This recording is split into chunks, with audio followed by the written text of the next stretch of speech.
నేను మంత్రి కావాలని మహా ఆశపడరా. ఏమైందా నీ ఆశ నిరాశ అయిపోయిందా? అందుకేరా నేను ఒక మంచి నిర్ణయానికి వచ్చేసాను. ఏంటది? మంచిదా చెడ్డదా?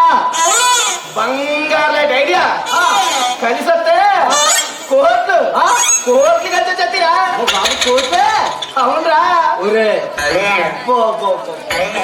అసలే చలికాలం, చలి ఎక్కువేసేస్తుందిరా. ఒక కోటు కూడా లేదా?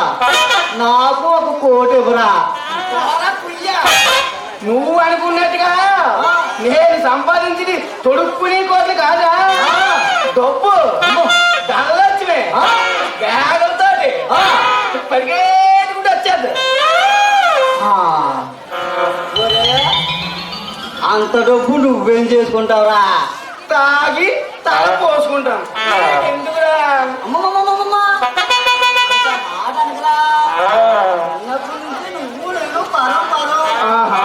ఇంతకీ ఆ డబ్బు నువ్వు ఎలా సంపాదిస్తారా?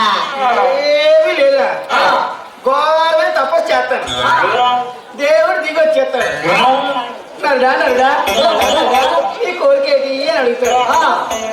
ఏమీ లేదా, సింపుల్ గా ఒక 10 కోట్లు ప్రసాదించు స్వామి అంతే.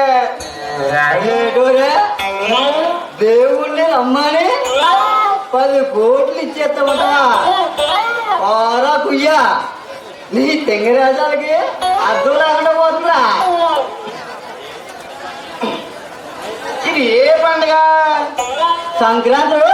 ఎవరు పిలుస్తారు? పెద్దలు పిలుస్తారా? అందుకని పైనుంచి దేవుడు నన్ను ఎవరు పిలుస్తారా? అవునరా, మొన్న కార్తీక మాసం ఓడిపోయింది, శివుడు ఖాళీగా చూస్తున్నారా. ఎవరైతే ఏమైందా తొందరగా వెళ్ళరా. ఏ దేవుడిని పిలాలా అని ఆలోచిస్తున్నాను రా. అసలే మనకి దేవుళ్ళు ఎక్కువ కదా. ఏ దేవుడైతే ఏమైందా, మనకు కావాల్సింది లక్ష్మీదేవి. బేగా వెళ్ళరా. మంచి దేవుడు కోపిష్టి దేవుని పిలిచామనుకో పాపి సభలు పెడతాడు. వద్దు. అదే మంచి డబ్బున్న దేవుని పిలిస్తే మంచిగా కాకపోతే డబ్బంతా వెనకలేసుకుని పోవచ్చు. అయితే తొందరగా వెళ్ళా బాబు. అవతల బోడలు పనులు ఉన్నాయి. కోపిచేద్దరు మోటార్ వేసుకోవాలి. ఒకటి కరెంట్ వచ్చేస్తే అసలు ఎందుకు పిలుస్తాను రా.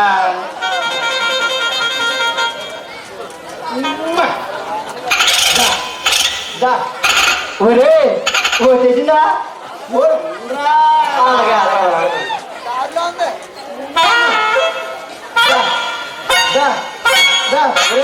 వచ్చేసిందా లక్ష్మీ?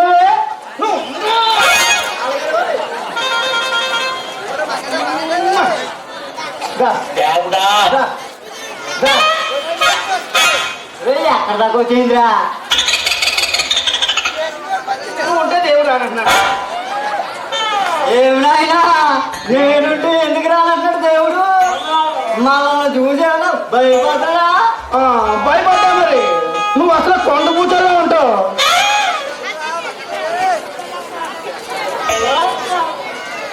చంపుతాను. నువ్వు పిలిస్తే దేవుడు అతను తిరిగారా? మనం పిలిస్తే దేవత పరిగెట్టుకుని. నువ్వు పిలిస్తే దేవత పరిగెట్టి వచ్చేస్తుంది. అయితే పిల్లలు చూద్దాం. ఏం చేయండి రామా, ఏదో అడవుడిగా కమిటీ అయిపోయింది కానీ ఈ దేవత ఎలా వస్తారా బాబు? రే నువ్వు దేవతను పిల్లరా. ఆగరా, పిలుస్తున్నాను.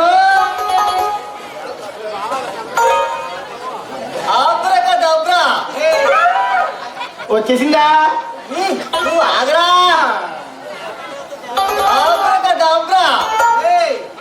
వచ్చేసిందా? నువ్వు ఆగరా.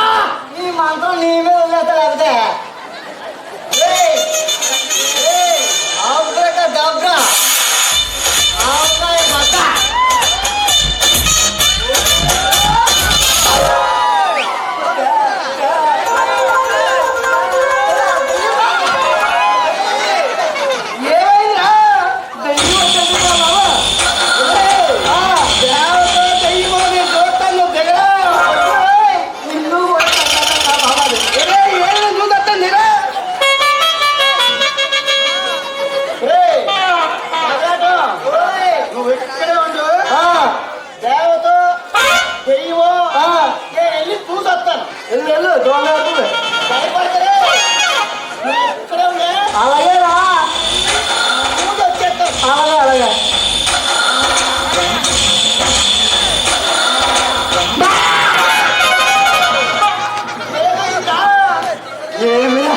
భయపడ్డావా? ఏంరా? నువ్వు ఎలా కొన్నావా అని చూద్దామని వచ్చాను. అంతేనా? దోలీరుతా. ఏంరా? ఏం భయపడకు. నేను ఇలా వెళ్ళి అలా చూసుకొని వస్తాను. వెళ్ళు వెళ్ళు వెళ్ళు. భయపడకరే. నువ్వు వెళ్ళరా? ఎక్కడే ఉండు. వెళ్ళరా బాబు.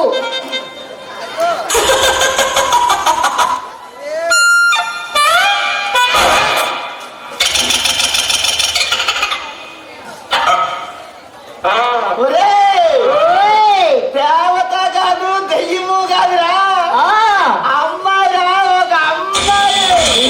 అమ్మాయే నిజమేరా? కావాలంటే నువ్వు వచ్చి చెక్ చేసుకోరా బాబు. అయితే కాదు వచ్చేత్రా వచ్చేత్రా వచ్చేత్రా.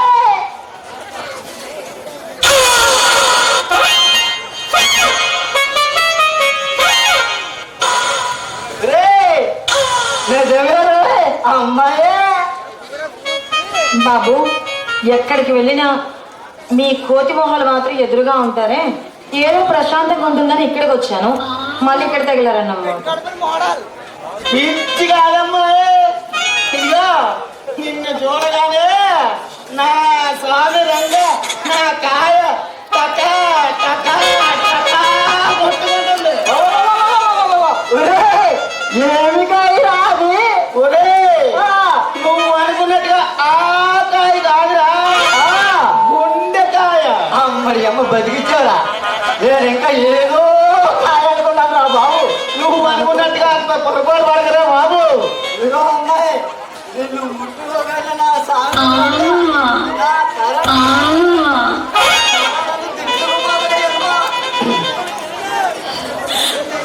బాబు, మీకు దండం పెడతాను, దయచేసి అక్కడి నుంచి వెళ్తారా? నా బుర్ర తింటారా?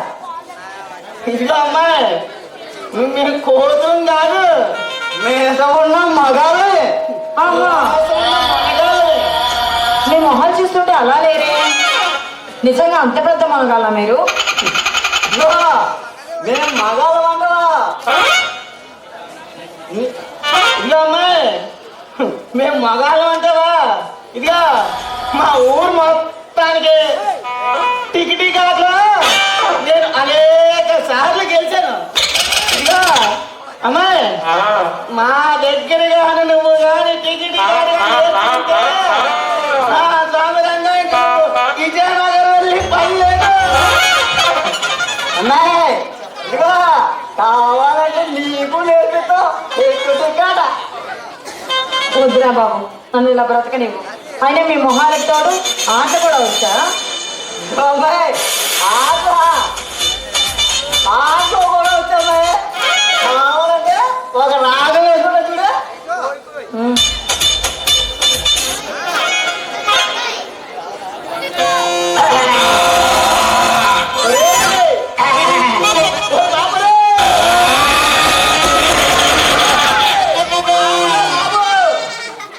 నువ్వు కానీ ఆపకపోతే ఈ జనాలందరూ లేచి పారిపోయేలా ఉన్నారు రా బాబు.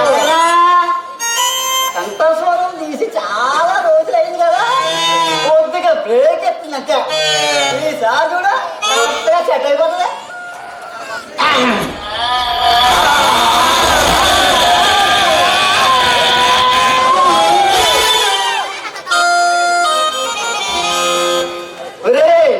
నువ్వు ఆపేరు కట్టి సరిపోయింది కదా, లేకపోతే ఇవాళ మనూరంతా దద్దరిల్లిపోతున్నా. ఇదిగో అమ్మాయి, ఆడి పాటల సంగతి దేవుడు ఎరుగని స్వామి రంగా నేను కానీ ఆడానంటే ఇంకా ఇక ఇంద్ర సినిమాలోనే చిరంజీవికి ఆ తెప్ప మనమే నేర్తాం. చూడ తెప్ప అక్కడ పాలు తిరిగిపోతుంది.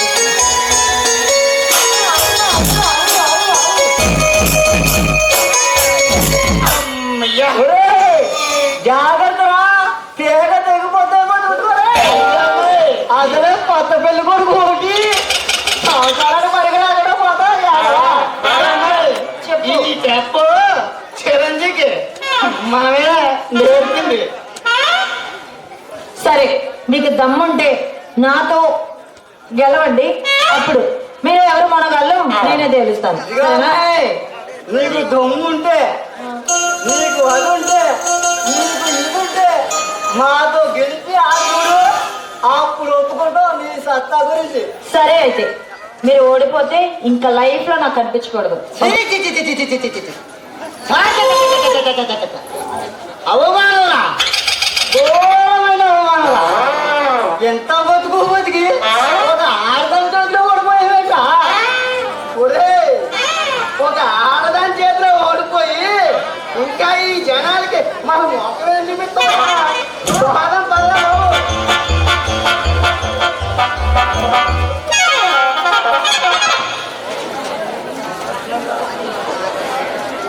వదలలేదు బేబీ, ఇప్పుడే మొదలైంది. హలో, ఈ సంధ్యా సమయంలో భలే ఒంటరిగా దొరకవు. ఇక నిన్ను ఒక పట్టు పట్టకుండా వదిలిపెట్టాం. ఏయ్, ఎవరా మీరు? నోరు దగ్గర మాట్లాడుతున్నారు. మేమెవరో నీకు తెలియకపోయినా నష్టం లేదు, కానీ అదొకరు మాకు తెలుసు. మేము విజయ ప్రాణ స్నేహితులు. మా ప్రాణ స్నేహితుల మీద నువ్వు శత్రుత్వం పెంచుకున్నవే మొదలమైన మీరు కుమారి. ఓహో, అయితే మీ ఇద్దరు ఆ దుర్మార్గుని తొత్తులు అన్నమాట. నువ్వు గాడిదనే సంగతి మర్చిపోయి మా విజయనే చంపడానికి ప్రయత్నిస్తావా? ఏయ్, ఇప్పుడు నువ్వు మా చేతులకి చిక్కుకున్నావు. ఇక నిన్ను ఆ దేవుడు కూడా కాపాడలేడు. ఏయ్, షట్ అప్. పిచ్చి పిచ్చిగా వాకుండా మర్యాదగా బయటికి వెళ్ళండి, లేదా మా బావ వస్తే నీ ప్రాణాలు తీస్తాడు. నీ మాన మర్యాదలు మంట కలపాలని మేము జంటగా వచ్చాం. మా విజయ మీద కత్తి కట్టినందుకు నిన్ను మెత్తగా హత్తుకుంటాము, ఒత్తుకుంటాము. చిత్తుగా తన్ను తినక ముందే ఇక్కడి నుంచి బయటికి పోండి. ఏమిటే నీ పొగరు మహారెత్తిపోతున్నావు? ఏయ్, నీ పొగరు నా పొగరు దించి నీ బ్రతుకు బుక్కుబడి చేస్తాను. ఏయ్, చూడు, ఇది పబ్లిక్ పార్క్. నలుగురిని పిలిచి దయసిద్ధి చేయకముందే ఇక్కడి నుంచి బయటికి వెళ్ళండి. నీకు బుద్ధి వచ్చేలా కనపడుతుంది, అప్పుడే వెళ్తామే. ఇది పబ్లిక్ అయినా సరే మమ్మల్ని ఎదిరించే మనగాడు ఇంకా ఎవడో లేడు. అవును, అలానే అంటూ ఉండండి. ఏదో ఒక రోజు మీ విజయ్ని మీ అంత చూసే మగాడు ఇక్కడికి వస్తాడు. అప్పుడు మీ ప్రతాపం ఎంతకాలమో నేను చూస్తాను. నిన్ను చూస్తుంటే పాపం తీసుకొని మరో పాపం చేయాలనిపిస్తుంది. హ! నీ పొగరు రెచ్చిపోతున్నా, నా పొగరు పిచ్చెక్కిస్తున్నా, నీ పిగురు పచ్చిగా నచ్చి నీ మీద ఆరోగ్యపడుతుంది.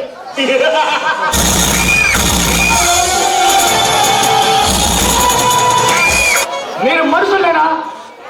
అన్యాయంగా ఒక ఆడపిల్ల మీద చేసుకుంటారా? ఏయ్, మమ్మల్ని కొడతారా?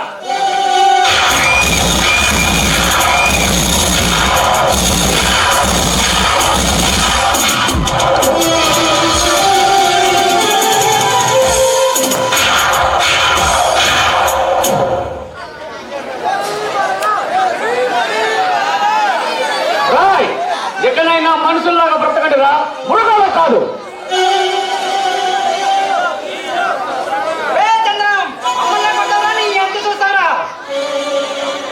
ఏయ్, మా చేతుల్లో ఇంతకింతకు నువ్వు అనుభవిస్తావురా? పొండ్రా.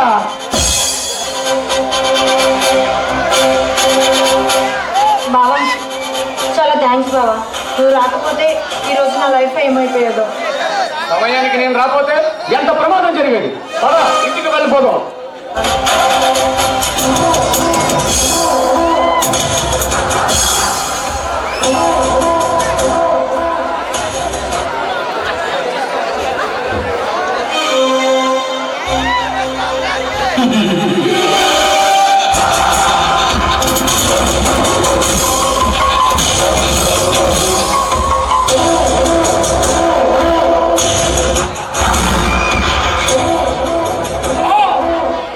కాంతే!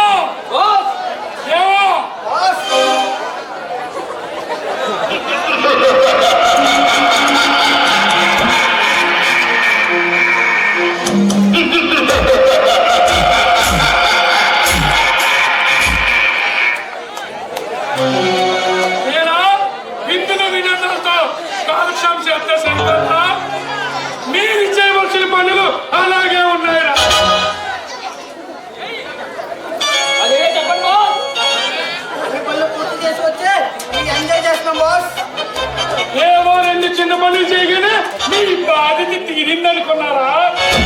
మీరు చేయవలసిన ముఖ్యమైన పనులు అలాగే ఉన్నాయిరా. అది ఎందుకు చెప్పండి బాస్. అవలంగా పూర్తి చేసుకొస్తాం. ఏ డాక్టర్, ఈ రోజు నడిపట్టిన 4 నాటి బొమ్మలు పేలా ప్రజలందరూ ప్రాణభయంతో పరుగులు తీయాలా? అలాగే బాస్. బాస్ పిచ్చివాడా, ఏ రాము లేకనని ఏ పని చేయండిరా. అక్కడ బొమ్మలు వేస్తే మనకు 10 లక్షల రూపాయలు ఇస్తానన్నాడు. ఊరికి బాంబులు వేస్తే 1,00,000 రూపాయలు ఇస్తానడా బాస్? పిచ్చివాడ, ఆ సంఘటన ఆధారంగా చేసుకొని వాడి చైర్మన్ మీద అవిశ్వాసం తీర్మానం పట్టాడ్రా. బదులు కాపాడలేకపోయినని ఎంతనే పదవులోంచి దించుతాడ్రా. అప్పుడు వీడే మరో 10 లక్షలు ఖర్చు పెట్టి వీడే చైర్మన్ అవుతాడు. మై గాడ్, ఈ ప్రపంచంలో ఎవరు నమ్మొచ్చు కానీ ఈ రాజకీయాలను నమ్మకూడదు బాస్. అతని కోసం కన్న తల్లినే కాల్చి చెప్పి కష్టకున్న భార్యగానే కళ్ళ తీర్చాయి. ఈ నాయకుల కంటే దోపిడీలు దొంగతనాలు చేసుకుని మనమే బెస్ట్ బాస్. అది వాళ్ళ వృత్తిరా, ఇది మన ప్రవృత్తి. ఈ ఎవడి పని వాడే చేయాలి. ఈ ఎవడెలా చేస్తే మనకేంటిరా? మనకు అందాల్సిన డబ్బు అందితే చాలు. ఓకే బాస్, ఇప్పుడు వెళ్ళే బాంబులు ఎవరైనా చూస్తా. పని పూర్తయ్యాకే వస్తా బాస్. ఆగండిరా, కాసేపు ఎంజాయ్ చేసి పొండిరా. రాజకీయ రణరంగం మొదలైంది దాదా. ఇక అన్ని బలగాలను సిద్ధం చేసి యుద్ధానికి సన్నద్ధం కావాలి. అయితే కొన్నాళ్ళ పాటు నీ స్పెక్టిక్ కార్యక్రమాన్ని వాయిదా వేస్తున్నావా? స్మగ్లింగ్ వాయిదా వేస్తే నాకు కొన్ని కోట్ల రూపాయలు నష్టం వస్తుంది. అయినా సరుకు సప్లై చేస్తారని అనేక మంది పార్టీల దగ్గర అడ్వాన్స్ తీసుకున్నాను. పాడికొండలాంటి పాపిస్తే వ్యాపారాలన్నీ ఉండగా నీకు రోగిస్తే రాజకీయం వేస్ట్ విజయ్. మన పాపాలు బయటపడకుండా ఉండాలంటే ప్రాణాలు తీసైనా మోసాలు చేసైనా పదవి సంపాదించాలి. అప్పుడే ఈ రాజకీయం మనకి రక్షణ కవచంలో ఉపయోగపడుతుంది. నువ్వు చెప్పేది నిజమే కావచ్చు విజయ్, కానీ ప్రతిరోజు ప్రజాద్రోహం చేస్తూ ప్రజాసేవ చేస్తున్నాను. ఈ ప్రజలు మధ్య పెట్టడం అంత తేలిక కాదనుకుంటున్నా. ప్రజలకు సేవ చేయడానికి మనిషిగా పుట్టిన మహాత్ముడెవడూ లేడు. ఈనాటి ఈ రాజకీయ నాయకులు సమాజాన్ని ఉద్ధరించడానికి సర్వ సుఖాలు వదులుకున్నామని వేదికలకి ఉపన్యాసాలు చెప్పే ఈ నాయకుడు రాజకీయ ద్రోహే. ఈ రాజకీయ రుచుకుంటలో చేతి చేపలు పట్టుకునే ఈ రాక్షస రంకు నాయకు కోసం మనకి వాదన అవసరమా? వాదనతో సృష్టించడే సరే నిన్ను నేను గెలిపించుకుంటాను విజయ్. కానీ నువ్వు వెనుకలో వెళ్ళగానే నాకు పని చేసి పెట్టాలి. చెప్పు దాదా, నీకేం కావాలో నిర్మోహమాటంగా చెప్పు. నువ్వు చేసే బిజినెస్ లో నాకు వాటా కావాలి విజయ్. మరీ అత్సాసుకు పోతున్నావేమో, మరోసారి ఆలోచించు. అత్యవసరంగా కాదు విజయ్, నిజానికి నువ్వు నేను ఒకే మార్గంలో డబ్బు సంపాదిస్తున్నావు. కానీ నువ్వు సంఘంలో పెద్ద మనిషిగా చాలా మాటలు అవుతున్నావు. నేను సంఘం వెళ్ళాల్సిన చీకటి మంచి జీవితం గడుపుతున్నాను. అందుకే ఇంటర్నేషనల్ స్మగ్లర్ దావూద్ ఇబ్రాహిం ఉన్నంత పేరుంది నీకు.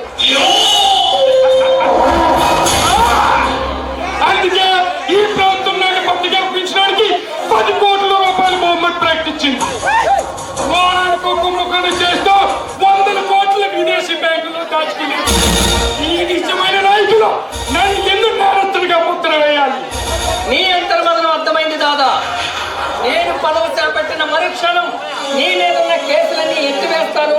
నిన్ను మా పార్టీలో గౌరవ సభ్యుడిగా చేర్చుకుంటాను. ఆ మాత్రాన్ని ఇస్తే చాలు, నీ గెలుపు సునాయాసంగా జరుగుతుంది. నీకు అడ్డు వచ్చిన ఊపిరి ఆగుతుంది విజయ్. నీ దగ్గర ఈ మాట తీసుకోవడానికి నేను స్వయానా వచ్చాను. ముందు ఎవరు లేపాను విజయ్, నువ్వు నిశ్చయితంగా ఉన్నావు. ముఖ్యంగా నాకు ఇద్దరు శత్రువులు. ఒకడు సామ్రాట్, మరొకడు చంద్రంగాడు. వాడు ఎన్నికల్లో నా మీద పోటీలో ఉన్నాడు గనక వాడు సావకూడదు. కానీ ఆ సామ్రాట్ గారు మాత్రం సచ్చి శవంగా మారి శ్మశానంలో చేరాలి. మరి చంద్రంగానే ఏం చేద్దాం? వాడు బతుకుంటే అది ప్రమాదం లేదా? ప్రమాదమైనా సరే నా ఎన్నికలు పూర్తయ్యేంత వరకు వాడు బ్రతికే ఉండాలి.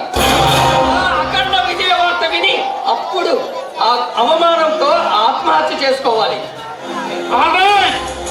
ఆల్రైట్ విజయ్, రేపే నేను రంగంలో దిగుతాను. ఆ సామ్రాట్ గారిని వేటాడి అంతం చేస్తా. ఏం చేస్తావో నాకు తెలియదు. అతి త్వరలోనే వాడి మరణ వార్త విని నేను సంతోషించాలి. వస్తా.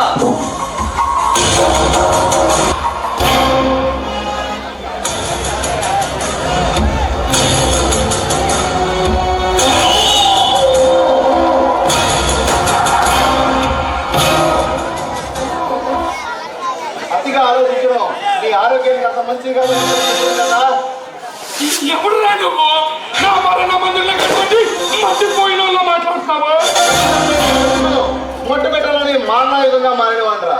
నేను ఎవరినో తెలిస్తే నీకు నిజంగానే మర్చిపోతుంది. అంతను మనగాడవా? నేనెంతటితో మనకు తెలియక నా స్థానంలో గడిపి పెట్టావు. చావుని వెతుక్కుంటూ వచ్చి నాతో సంధి పేలపడబడుతున్నావా? చావు బ్రతుకు సరిహద్దు రేఖలో నిలబడి 2 ఏళ్ళు జైలు జీవితం అనుభవించి వచ్చిన వాడినిరా. ఆ ఆవేదనను అస్త్రంగా చేసుకొని ఆ ఆవేశాన్ని అగ్ని పర్వతాలు అమర్చుకోవాలని సంఘ విద్రోహాలను సమూలంగా నాశనం చేయాలని సమర సింహాన్ని రాలేదు. అంటే నువ్వు జైలు పక్షం అన్నమాట. ఇంతకే శిక్ష పూర్తయిందా లేకపోతే మధ్యలోనే పారిపోయి వచ్చావా? నా శిక్ష పూర్తయిందిరా. నేను మీకు విధించే శిక్ష ఇప్పుడు మొదలవబోతుంది. నన్ను శిక్షించాలని ఈ ప్రవృత్తి ఎన్ని ప్రయత్నాలు చేసినా నేను కొడుకుని కొట్టంచరా. ఒక బచ్చగాడు నువ్వు నన్నేం చేస్తావు? నీలాంటి లుచ్చగాళ్ళతో అందరూ బచ్చగాళ్ళగా కనిపిస్తారా? ఆశ్చర్యం లేదు. కానీ ఈ సామ్రాట్ అందరు లాంటి వాడు కాదు. నిన్ను తొలగించాలని కనవరంగానే సిద్ధమైన ప్రధాన సింహానిరా నేను. సామ్రాట్ అంటే నువ్వేనమాట. అవునరా. 2 ఏళ్ల క్రితం అమాయకంగా బ్రతికే ఈ సామ్రాట్ ఈ రోజు రగులుతున్న రాక్షస గీతం ఆలపిస్తున్నాడంటే దానికి కారణం ఆ విజయ్ గారు, వాడికి అండగా ఉండే నువ్వు. నిన్నేం చేసి ఉన్నావు? నేను ఉంటానా? నిన్నెప్పుడు చూడలేదా? ఇదే మొదటిసారిగా చూస్తున్నాను. 2 ఏళ్ల క్రితం లత అనే అమ్మాయిని రేప్ చేశాడు విజయ్ గారు. ఆ లత చేత ఆ నేరం నేనే చేయించాలని సాక్ష్యం చెప్పించాడు. లత అలా సాక్ష్యం చెప్పడానికి కారణం నువ్వు. ఇదన్నమాట అసలు కదా. దాని చెల్లిని కిడ్నాప్ చేసి అది విజయ్ కదా చెప్పిన విధంగా సాక్ష్యం చెప్పకపోతే అప్పుడు చంపి బెదిరించి చచ్చిపోయింది నువ్వేనమాట. అవునరా. అవునరా. మీ ఇద్దరు నా జీవితాన్ని నాశనం చేశారు. దాని భక్తులను ఇప్పుడు అనుభవించబోతున్నారు. పిచ్చివాడా, నిన్ను చంపాలని నేనే నా మనుషులు పంపిస్తాను రా. నువ్వే చావును వెతుకుంటూ సరాసరి నా దగ్గరికి వచ్చావు. ఇప్పుడు నాకు చాలా సంతోషంగా ఉందిరా. మరీ అంత ఆనందించగా ఈ సామ్రాట్ సత్తా చూపించాలని నీ అనుచరులతోని చిత్ర హింసలు పెట్టి హాస్పిటల్లో పరిసారా. సామ్రాట్, నీ చావు దగ్గర పడిందిరా. ఏం చేశారా నా మనుషుల్ని? తెలుసుకోవాలన్నంత ఆనందంగా ఉందా? ఈ నగరంలో బీభత్సం సృష్టించాలని బయలుదేరిన దాపుగాడిని, దేవగాడిని మార్గ మధ్యలోనే అతగించి వాళ్ళ బాంబులకి వాళ్ళే హాస్పిటల్ పారేలా చేశాను రా. నా పక్కన పాడు చేసి నిన్ను ప్రాణంతో వదలరా. నేను ఎలాగైనా చెప్పి నా కసి తీర్చుకుంటాను.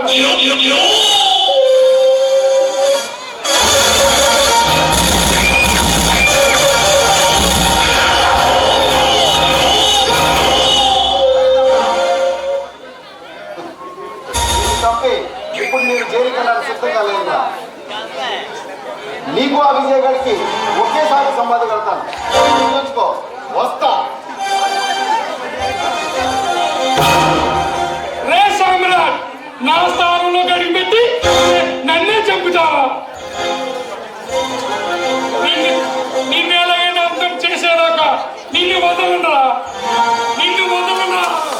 నేను విన్నది నిజమేనా? ఏమిటది? మా అన్నకి ఎన్నికల్లో పోటీగా నించుంటున్నావంట. అవును, ఎందుకంత ఆశ్చర్యం? ఆశ్చర్యం కాదురా, ఆవేదన. ఎందుకంటే మా అన్న ఎలాంటి వాడో తెలుసు కూడా. నువ్వు ఇంత సాహసానికి దిగుతున్నావంటే నమ్మలేకపోతున్నా. నాకు బాధగానే ఉంది. మీ ఎన్నితో కలిసి ఉన్నామంటే నాకు చాలా బాధగానే ఉంది. నా పరిస్థితి వేరు, నీ పరిస్థితి వేరురా. ఎందుకంటే ఒకే రక్తం పంచుకు పుట్టిన అన్నదమ్ములు కాబట్టి కష్టం వచ్చినా కలిసి ఉంటున్నాం, ఇష్టం లేకపోయినా మనసుని చంపుకొని బ్రతుకుతున్నాం. కానీ మీ ఎన్ఏ చేసే అన్యాయాలను అక్రమాలను చూసి రాజీ పడి బ్రతకలేను. అందుకే దేవుడు లాంటి మా మామయ్యను హత్య చేయించిన మీ అన్నను దెబ్బతీయాలని నీ రంగంలోకి అడుగు పెట్టాను. నిన్ను కూడా అర్థం చేస్తాడు. భయపెడుతున్నావా, బెదిరిస్తున్నావా? తెలుసుకోమని హెచ్చరిస్తున్నాను. నాకు చావంటే భయం లేదు కిరణ్. కానీ నాకు భయం ఉందిరా. ఎందుకంటే ఈ ప్రపంచంలో మిగిలిన ఏకైక ప్రాణ స్నేహితుడు నువ్వు ఒక్కడవే. నువ్వు కూడా దూరం అయితే నేను భరించలేను చంద్రం. నువ్వు భయపడేంత ప్రమాదం ఏమి నాకు జరగదు. నువ్వు నిశ్చింతగా ఉండు కిరణ్. ఏం చూసుకోండిరా నీకు ఎంత ధైర్యం? కొండలనైనా పిండి చేయగల సామ్రాట్ నా కండగా ఉన్నాడు. అతనే పట్టుబెట్టి నన్ను నిలబెట్టాడు. ఆ సామ్రాట్ గారి నీకు అండగా ఉంటానన్నాడా? వాడి సంగతి నీకు తెలియదురా. వాడొక నరరూప రాక్షసుడు. సామ్రాట్ నేను అపార్థం చేసుకుంటున్నా.